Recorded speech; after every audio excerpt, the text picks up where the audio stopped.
சங்கீதம் 63வது அதிகாரம்.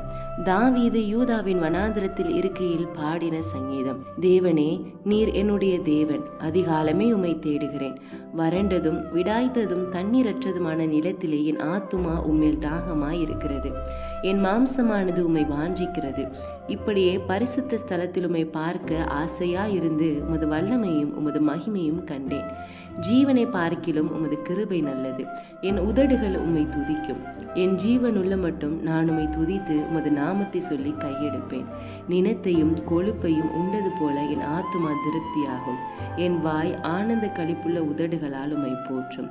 என் படுக்கையின் மேல் நான் உம்மை நினைக்கும் போது சாமங்களில் உம்மை தியானிக்கிறேன். நீர் எனக்கு துணையாயிருந்ததினால் உமது செட்டைகளின் நிழலிலே களி கூறுகிறேன். என் ஆத்துமா உம்மை தொடர்ந்து பற்றி கொண்டிருக்கிறது. உமது வலதுகரம் என்னை தாங்குகிறது. என் பிராணனை அழிக்க தேடுகிறவர்களோ பூமியின் தாழ்விடங்களில் இறங்குவார்கள்.